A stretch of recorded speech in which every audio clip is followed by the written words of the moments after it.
there was an obstacle there, so he brought in a shovel and began to dig, and he discovered a tremendous pit, a vertical shaft. The other guide said, well, you know, this is a big cave. We walk where we want to go. We don't crawl, and we certainly don't dig. Why would you dig? And he said, well, you ought to look at this thing that I found.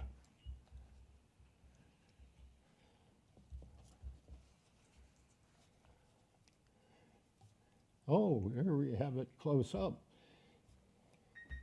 There's where he. That's what he found. A tremendous pit with windows all along, up and down. And he placed candles in those windows and lit it up like a Christmas tree. His owner, Franklin Gorin, was delighted with this, wrote a letter to the New York Times about how smart Stephen Bishop was. And so that taught the first thing that modern cave explorers learned from Stephen Bishop. That is, you need to dig your way through some places in caves. If you can just walk and say that's the end of it, you're not going to find any caves. Second, you need to show people what you have found. Stephen was a great teacher. He taught all the other cave guides what he had found. Now then, a visitor comes, pays a few dollars more, and says, I would like Stephen to take me to a place that nobody has seen before. So Stephen said, well, how about this? We've got this bottomless pit, which I estimate to be 100 feet or more in depth. Nobody has been across it. Fine, says Stevenson, the visitor. Why don't we try to jump across it? And Stephen says, well, it might take 2 jumps. And Stephen says, well, actually, I made a 4-foot ladder to get down into a canyon here so I could find this. So I have an idea. You see this crawlway here that you get into before you get to the bottomless pit. And the crawlway comes to a place called Covered Pit. But what the mappers did not know in 1835 is that that crawlway goes on and eventually comes over to the bottomless pit. So he said, we're going to take the ladder over there, and he came out on that wall of the pit. Everybody else had stopped right here.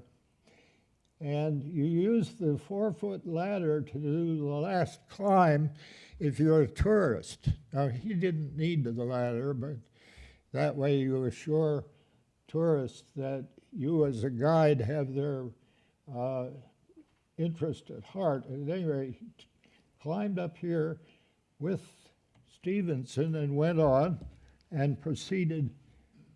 This is a view looking back across the bottomless pit with an early bridge built across it. But he went on to find Echo River. That brings us to the second characteristic that modern cave explorers have. If you can't penetrate an obstacle, you bypass it.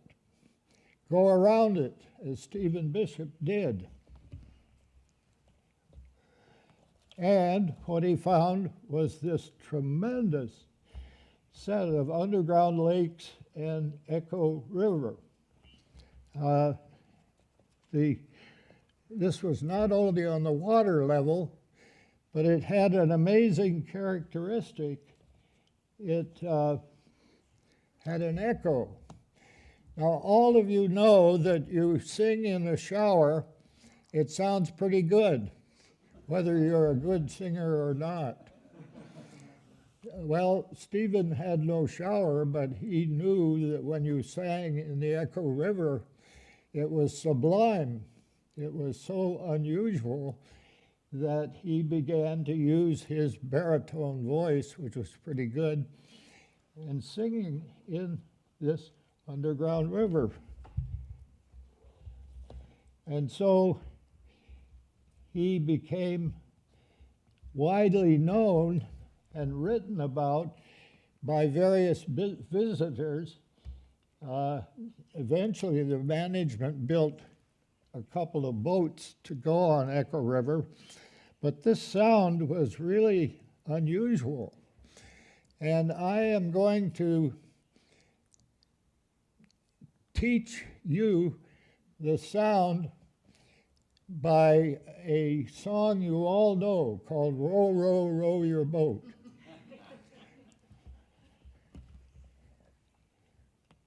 All right. Now, what I want to have happen is I want everybody to sing it through once, and then I'm going to have this half of the room started off, and the other half of the room come in when I say. Stephen is guiding you, you see. Now remember, we have a 4-second echo, so you have to imagine that part. All right. Row, row, row your boat gently down the stream. Merrily, merrily, merrily, merrily, life is but a dream. Row, row, row your boat. Row, row, row your boat gently down the stream. Merrily, merrily, merrily, merrily, life is but a dream. You will never forget singing this round in the Explorers Club. But that's what Stephen did. He not only sang for people, he had them sing. Well, what did they know? Well, in 1854, Row, Row, Row Your Boat was published. So that was one of the songs. Everybody went to church in those days, and so they sang what's known as the doxology. Praise God from whom all blessings flow. Now you can imagine that with a 4-second echo. Boy, nothing like it. Now, this illustrates something people don't know about Stephen Bishop. When you look in these underground rivers, you would say, ooh, that bottom looks terrible, looks muddy. You'd probably sink in up to your hips. If you ever fell in there, you would be not only in danger of drowning, but getting caught in maybe quicksand. Well, he discovered that, first of all, the river was not very deep. It was about 1 meter deep. And he set off wading in the river, and he discovered that the sand, the bottom is not liquid mud, it's firm sand. Very easy to walk on. And so he was able to walk in the river. Now, later on, the river was raised by about 1 meter, and it was not so easy to do that. But this leads to the third principle that all cavers know, and that is, if you're going to find more cave, follow the water, get wet. Every speaker who has talked today knows this. Every caver who knows anything knows this, but now you know it. This is John Croghan. John Croghan is the man who went to London and learned grand, gloomy, and peculiar, and was astounded that people knew more about Mammoth Cave in London than they did in Louisville, Kentucky. And so he investigated, and he decided that Franklin Gorin, who was his employee, kind of a real estate agent, owned the cave and had paid $5,000 and was in hard times because he couldn't make the payments. John Croghan, a doctor, had more money than most people, which goes on today, if you notice. But at any rate, he bought the cave for $10,000, and the cave included not only the property, a ramshackle hotel, but also Stephen Bishop. So Stephen Bishop said to Franklin Gorin, who had rescued him from Lowry Bishop's plantation, "I have heard a remedy that you might be my father." Franklin Gorin says, "Well, I don't know," which is a funny answer anyway. At any rate, John Cron had enough money to invest in expanding the Mammoth Cave Hotel to about 40 rooms and cabins and stuff. But furthermore, he started an infrastructure program. Now, I don't know whether he bragged about Infrastructure Week or not, but at any rate, he got the Kentucky legislature to build some all-weather roads that went through Mammoth Cave. That detoured the stagecoach route to Mammoth Cave so people could stay 1 or 2 or 3 or 4 nights at Mammoth Cave and catch the stage the next morning. Pretty good marketing. Meanwhile, Dr. Cron knew about this Edmund Lee map and said, "Stephen, you have discovered maybe 20 miles of cave beyond what's on the 8-mile Lee map. Had you thought about drawing a map?" And he said, "I have. I would like to draw a map of Mammoth Cave, but I'm very busy with cave trips." "Oh, well, you could come up to my home in Louisville called Locust Grove and take whatever time you need to draw a map." So Stephen says, "Okay, wait till I finish exploring some stuff here." So he discovers, in the meantime, by going across Echo River, discovers a passage called Elgore that leads to a place called Cleveland Avenue, which is full of gypsum flowers like this. Really fancy. And this is how he expanded the passages known in the cave. And Cron, his owner, said, "We're going to go to Locust Grove and you're going to draw a map." So this is the map he drew. Took several weeks at it. Now, Stephen Bishop was no stupid explorer. He was one of the smartest explorers and guides that ever existed. So what he did was to trace the Lee map up this side and up to its ultimate end. And so he had a survey for that part of the map. The rest of it looks like spaghetti dropped on the floor. And people say, well, it might have been a good map, but he didn't survey it. No, he didn't survey it, but what it is an inventory of passage junctions.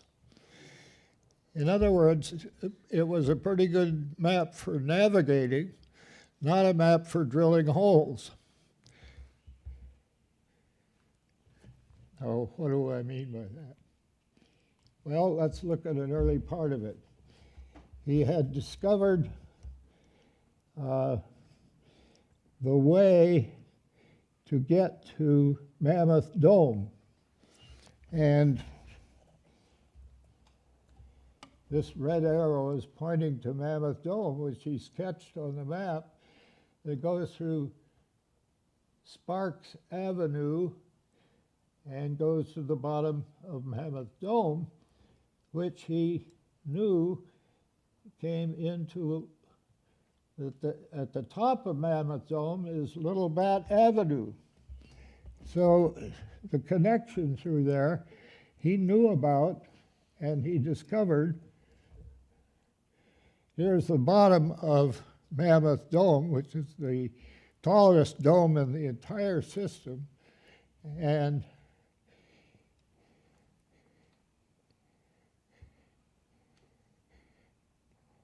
secondly, this is the Echo River that he discovered, and discovered it, and discovered where it went by wading in it. And during the time he was wading in it, he discovered this passage going up here, which when the lock and dam number 6 was developed, the Echo River level rose by a meter and covered it. So on subsequent maps, this passage disappears underwater. Now, I'll give you another piece of information you don't know. In 1937, two people, Leo Hunt and Roy Hunt and Leo Hansen,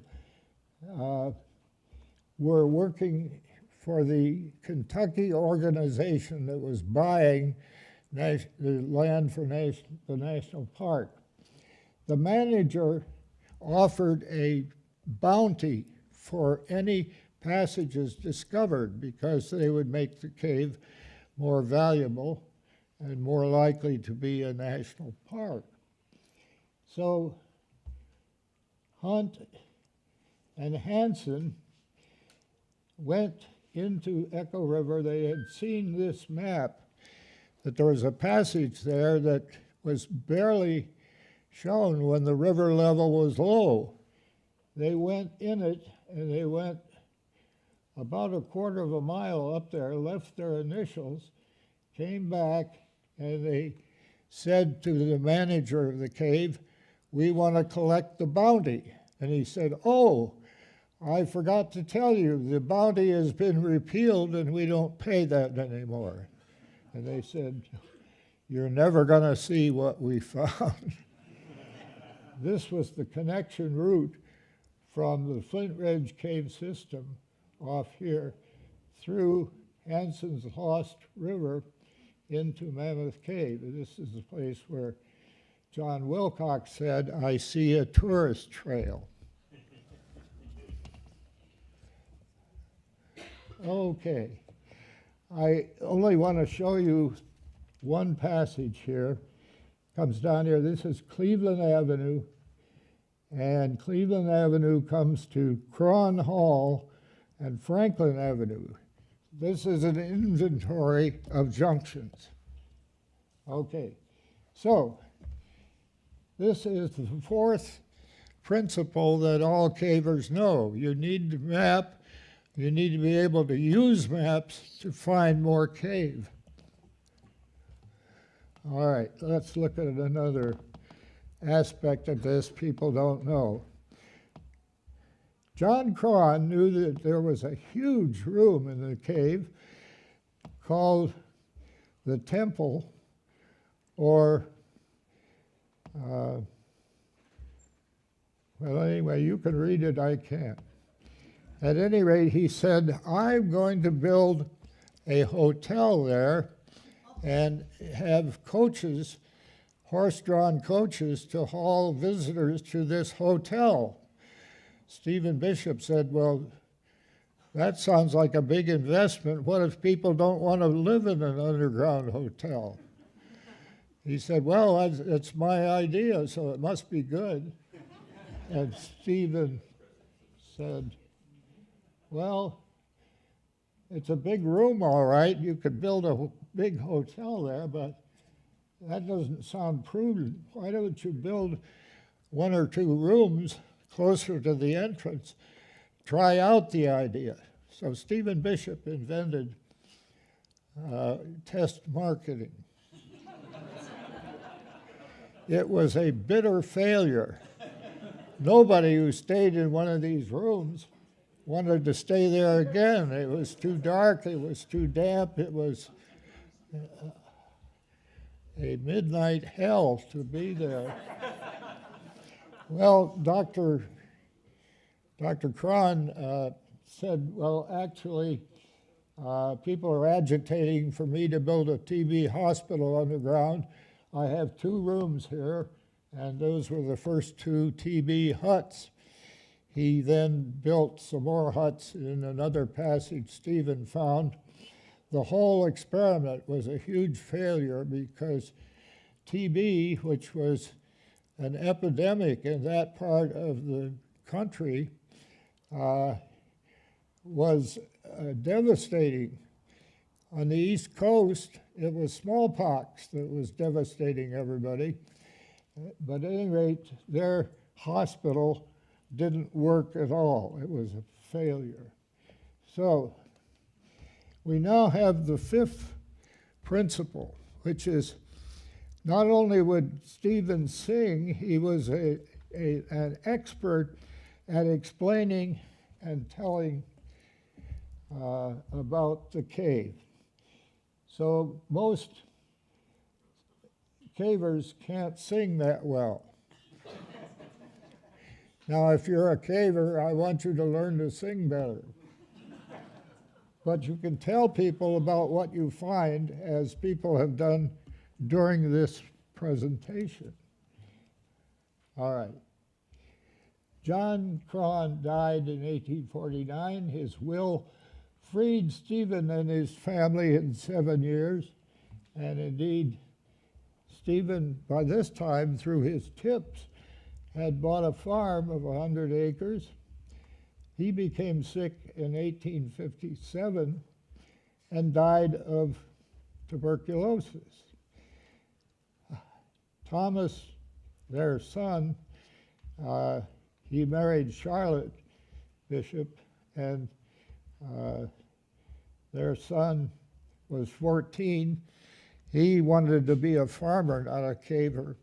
And at any rate, after Stephen died, she married Nick Bransford, another guide, who was a widower. Meanwhile, Charlotte is working as the manager of the hotel dining room, and she meets a visitor from Pittsburgh named Charles Mellon, who owns a bank there. And Mellon says, I heard about Stephen Bishop from one of the other guides, and I hear that you were married to Stephen. Can you tell me more about him? And she tells him that he is buried over here in an unmarked grave, and she tells him some more, and she says, I can tell you more if you want to know. He said, well, maybe I could furnish a headstone. She said, that would be nice because he has no headstone. This is the headstone. What he did was to buy a war surplus headstone and carve this stuff on it, Stephen Bishop, and it has him dying June 15, which is correct, in 1859. Well, he died in 1857. So I don't know whether you get any credit for buying a headstone of the wrong date, but there it is. Now, what about Stephen's other life that people know nothing about? This is a signature by Stephen Bishop in Salt's Cave. He took one look at the passages in Salt's Cave, which is in the Flint Ridge system, and said, you know, these passages look like the passages in Mammoth Cave. I think it's all one cave system. And I don't know what people answered, but it seemed far-fetched because it was a long distance away.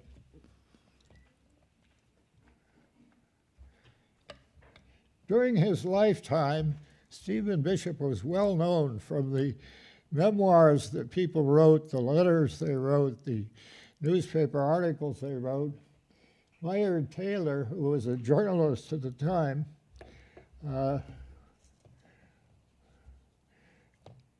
wrote the following. He said, Stephen is a model guide, quick, daring, enthusiastic, persevering with a lively appreciation of the wonders he shows, and a degree of intelligence unusual in one of his class. There we have the DEI problem, you see. He has a smattering of Greek and mythology, a good idea of history, a limited range of literature, and a familiarity with geological technology, which astounded me. He will discourse upon the various formations of the cave, frequently, as Professor Silman himself. His memory is wonderful, attentive, and he never hears an expression without treasuring it for future use. Does that sound like grand, gloomy, and peculiar to you?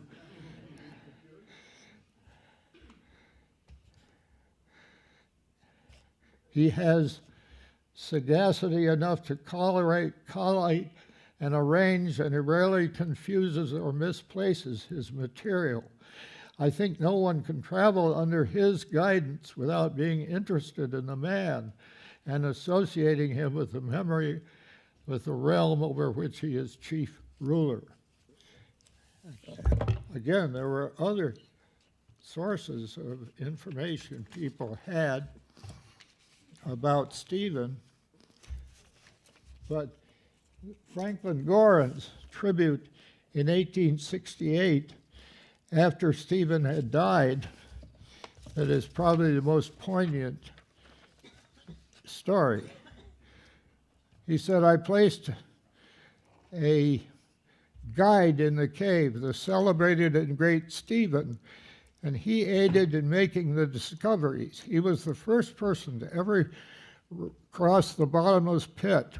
Well, we know that he went around it. He bypassed it. And discovered all of that part of the cave now known beyond that point. Previous to these discoveries, all interest centered on what's known as the old cave. But now, many of the points are but little known, although Stephen was wont to say they were grand, gloomy, and peculiar. Stephen was a self-educated man. He had a fine genius, a great fund of wit and humor, some little knowledge of Latin and Greek, and much knowledge of geology. But his greatest talent was his knowledge of man. Now, the conclusions I take you to. First, he was a driven and productive cave explorer. Secondly, he set the standard for modern cave guiding, that is, educational, entertaining, humor, and he was the economic engine that put Mammoth Cave and enriched the Cron family for generations, put Mammoth Cave on the map, and made possible a national park.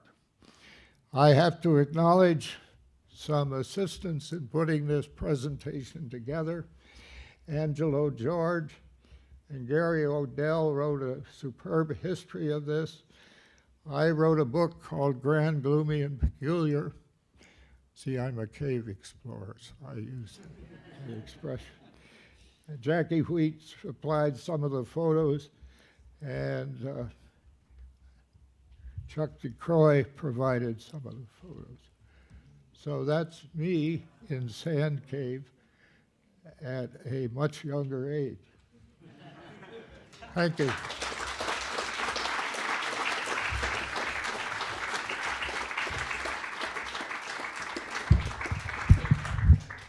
I'm going to ask Roger just to stay here for a few minutes. And maybe before we ask any questions, I think I would like to do this. I'm going to ask, J.R., I've seen you here. J.R., are you here? J.R. Harris? I want to ask J.R. Harris. J.R. Harris is a longtime member of the Explorers Club, and he chairs the committee on, excuse me, Roger. He chairs the committee on diversity, equity, and inclusion here at the Explorers Club. Here, it's still an honorable committee and an honorable word.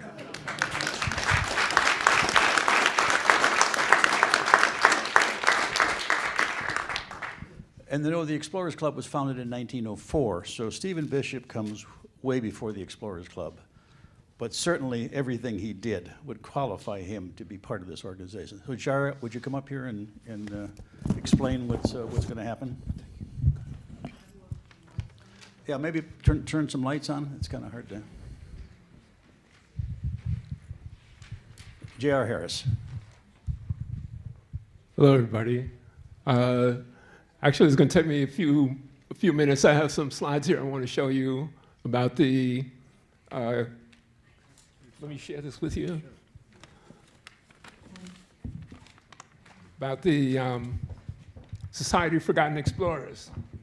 So these four gentlemen that you see here, Okuya, Uta, Igingwa, and Siglu, are the Inuit hunters from Greenland who accompanied Robert Peary and Matthew Henson on a voyage to the North Pole in 1909. These men, as well as other indigenous men and women, were extremely helpful to Peary during the 20-odd years that he and Henson explored in the far north. And without their help, Peary and Henson would never have made it as far as they did. Yet most people have never heard of them and never got the credit that they deserve for their extraordinary efforts. On a more personal note, I've been a member of the Explorers Club for 32 years, and I've been doing expeditions for a number of years prior to that. I've always wanted to be an explorer, to live the life of excitement, adventure, and learning. And over the years, many people have asked about the influence that Matthew Henson had on my childhood dream. But the truth is, when I was a kid growing up, I never heard of Matthew Henson. In school, we were taught that Robert Peary discovered the North Pole, and that was it. I actually assumed he went there by himself, and when he got there, he saw this big pole, and he says, "Hey, I discovered the North Pole." I was a college student before I ever heard of Matthew Henson, so he had little or no influence on my becoming an explorer. In fact, when I first heard that he was with Peary, I didn't believe it. I figured there couldn't have been a black man with Peary back in 1909. If there was, wouldn't we have learned about it in school? I used to feel bad that he never got the credit that he deserved. The more recently, I heard about these four guys, and they got even less credit than Henson.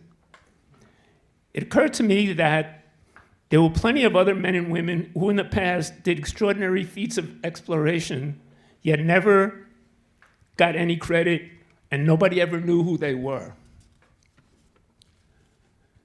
It was with that in mind that the Diversity, Equity, and Inclusion Committee developed this initiative called the Society of Forgotten Explorers.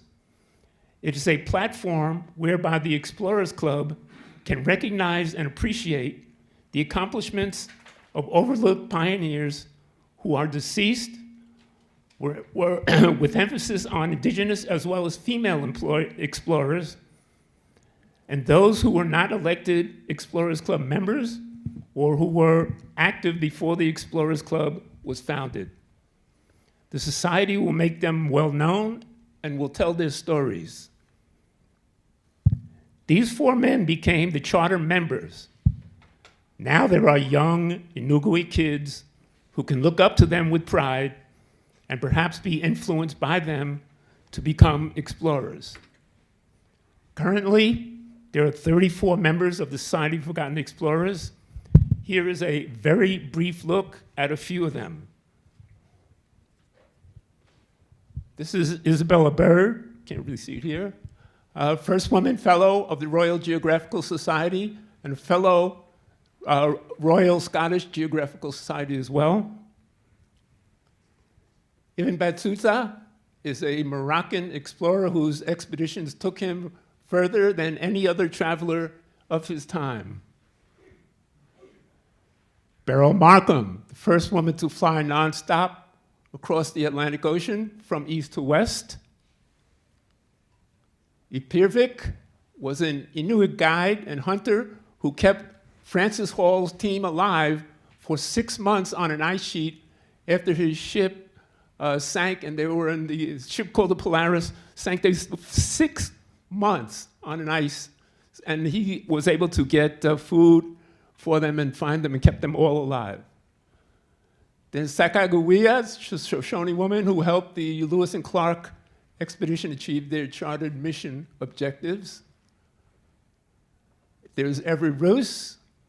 He was an artist, an eloquent proponent of wilderness who disappeared in 1934 in the Escalante Canyon of Utah. There's Annie Mauder, an Irish-British astronomer who studied the sun and its complex relationship with Earth. And of course, there is now Stephen Bishop, an American cave explorer known for being one of the first to explore and map Mammoth Cave.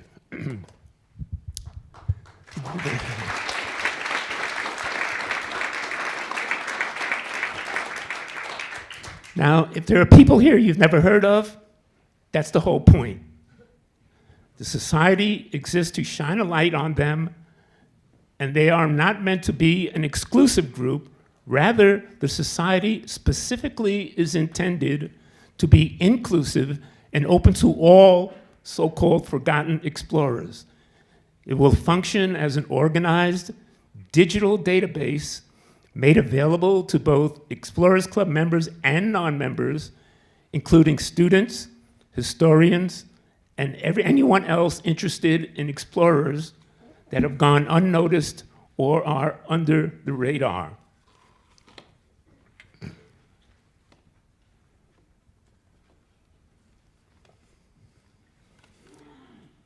The DEI committee is now seeking nominations for additional members.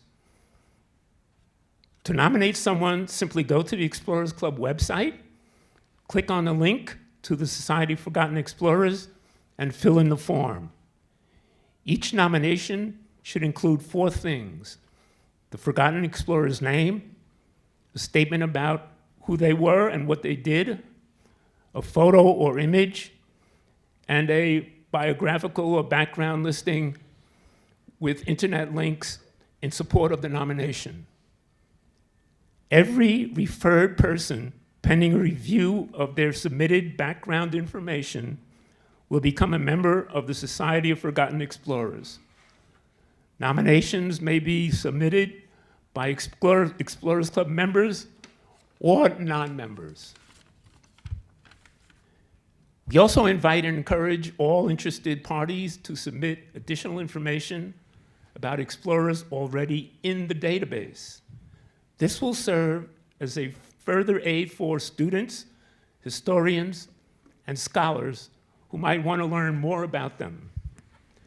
Finding these explorers is just one aspect of this project. Going forward, the DEI committee will host a series of events to highlight stories from explorers in the society. Our next event will be during ECAD on Friday, April 25th at 9 a.m. in this room. In addition, we ask that you spread the word about the society so that others may become familiar with those in it and learn more about them. On behalf of the DEI committee, I thank you in advance for supporting this initiative. And today, on behalf of the Explorers Club, we are happy to honor Stephen Bishop as a member of the Society of Forgotten Explorers.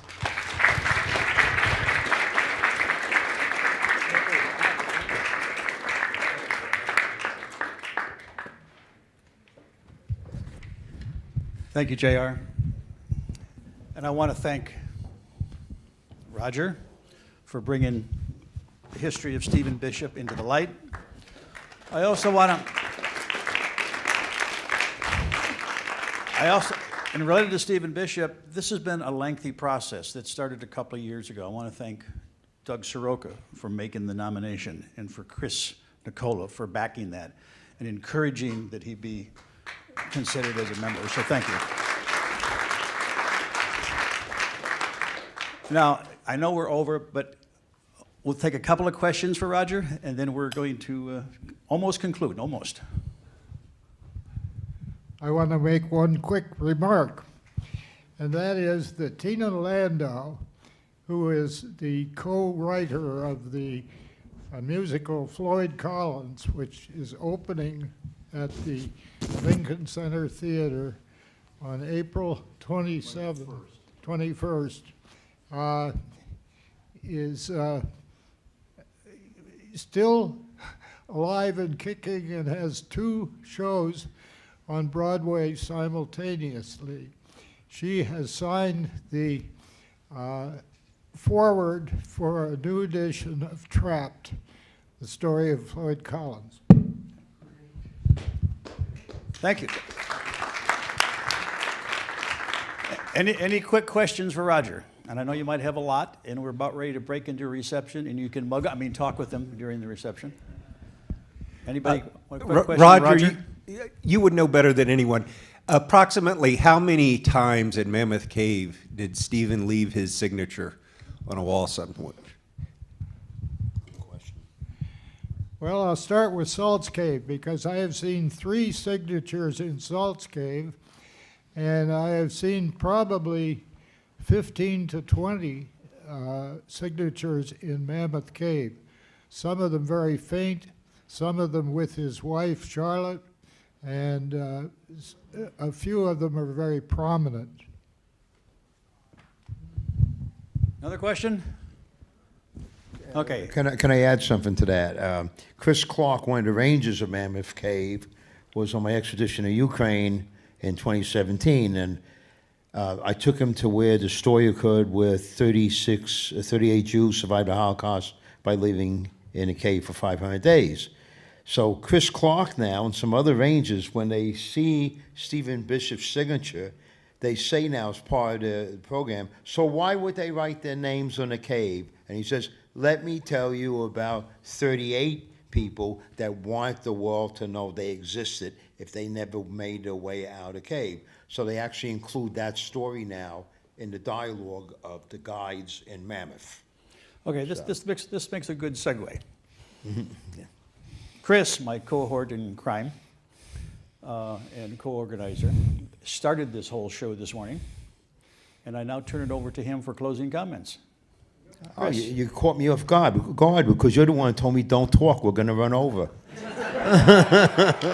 We know where the off switch is on the mic, so. Okay, all right. So I believe it or not, you caught me off guard. That's your trick, so I don't have much to say.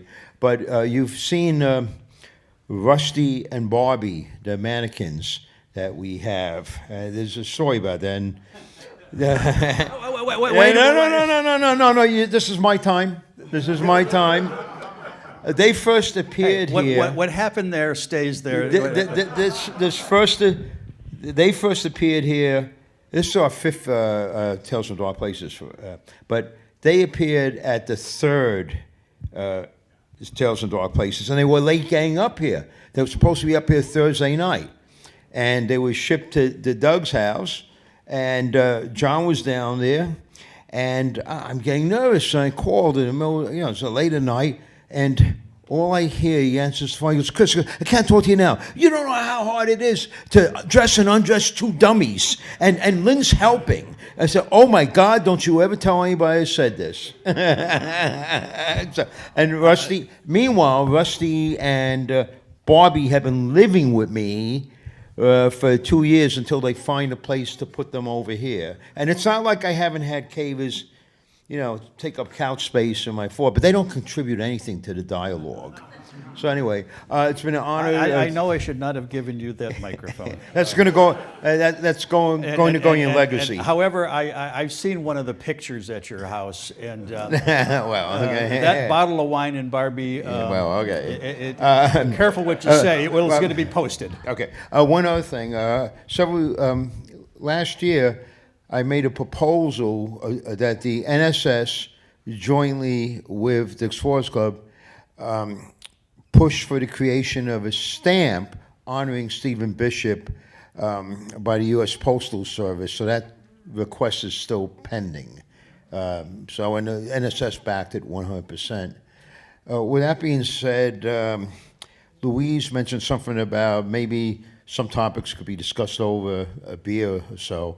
Some of us, after the reception, are going down to the Beach Cafe on 2nd Avenue, so it's just something to keep in mind. Other than that, believe it or not, I have nothing more to say. They have the mic.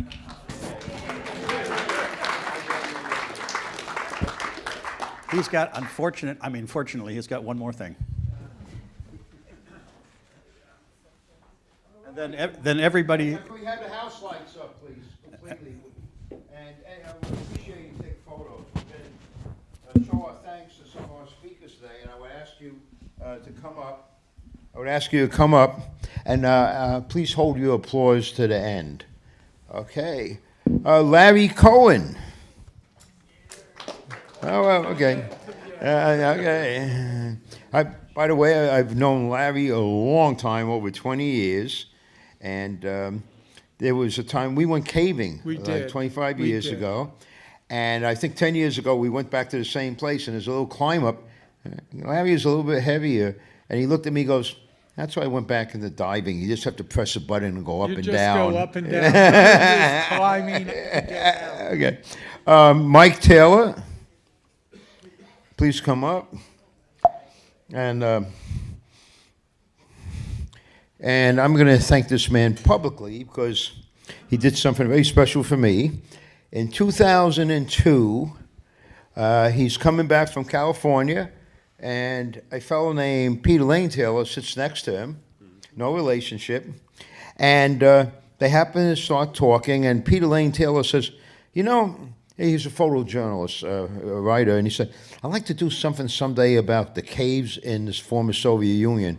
Mike says, I got to introduce you to this guy named Chris Nicola, and Peter Lane Taylor and I co-authored the book, The Secret of Priest Grotto, eventually, which is now a documentary, which I think is still on Amazon, and it's a documentary of what happened in 2010 when I raised enough money and took 4 of the Jewish survivors back to the cave in Ukraine, ages 76, 81, 86, and 91. Thank you. Thank you, buddy. Okay. Paul Dye.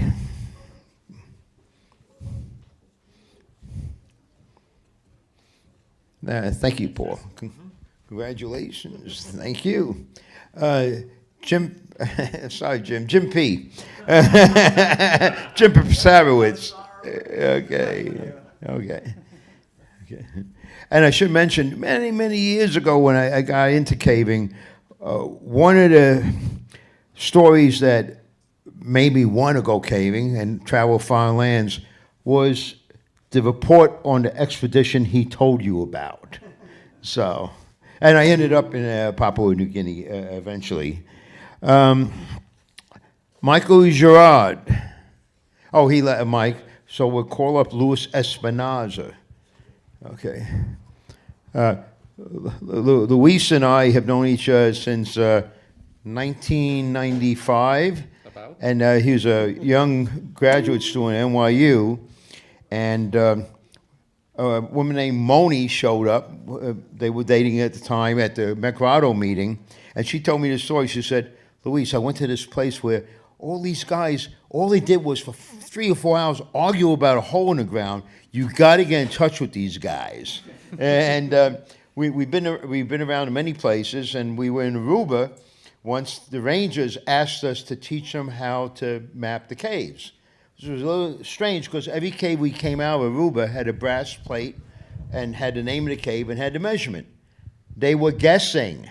But at one point, Louise's specialty is to collect these cave-adapted silverfish called Nicolettes. And the caves in Aruba are kind of simple. They're on the shoreline, only 100 feet, 50 feet. You go in, you come out. The first one we went into, we started from the front, and by the time we got to the back, there was no oxygen.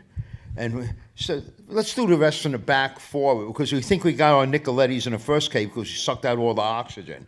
But we would go there, collect the Nicolettes, come out, there's a bar there, and it happens to be 3 flight attendants. And they saw me with my big knife. I go, what do you guys do? I said, we go around the world and we hunt Nicolettes. I didn't tell them how big they were. Really? What are these things? All of a sudden, they live in cave, they got teeth like this and everything. So, 10. Oh, wow, can we buy you a drink? 10. And all of a sudden, he 9. mentions 8. that they're that big. 7. He mentions they're that 6. big. And he goes, I'm sorry, I've been married too long. Okay. Yeah, okay. So he goes, I've been married too long, and they left us. Thank you, Louise. Okay, Dave Saki, who did the video. And we're going to have to correct the spelling of your last name. Sorry about that. Pass this down, Dave. Okay. Olga, Torrey. Okay. Thank you. Sashliba. Louise Hose.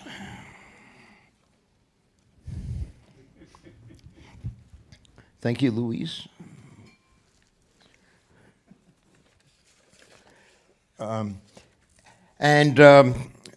Last year, Emily Davis, where are you? Please come here. Emily gave a talk about 2 years ago, and then last year we gave out certificates. She said, I never got one of those. So I took out my notebook and gave her a piece of paper saying, I appreciate you. Well, here's the one you should have got, okay? Thank you, Chris. Okay. I appreciate you. I appreciate you too. I always have. And a living luminary and role model for years, Roger. Please come up here. Okay. Thank you. And we have, again, please take pictures. And we've got one more person, a role model for me for years, John Scheltens. John. Okay. And this is the time But Chris, I didn't get you anything. that's right. Just get those 2 dummies out of my house. The mannequins too? Yeah, the mannequins too. And wait a second, but we got 5 people here that are staying at the house. I didn't mean them. Okay, let's get a group shot. Well, we can get the group shot, but thank you to all of our speakers and for coming here and the time and the wonderful talks. Let's give them all a great round of applause. And I'm done. Thank you, everybody, for coming. And there's a reception, so please stay, socialize, and hopefully you enjoy the day. Thank you. Chris, real quick shot of you and Roger, please. Roger Brucker will be signing, as will Mike Taylor, at the Speleological table. It went well. I'm going to give you mics. Yeah, I can email it or send it to him. Okay. Those are all my papers here. So. How would I? Well, yeah, take that back too.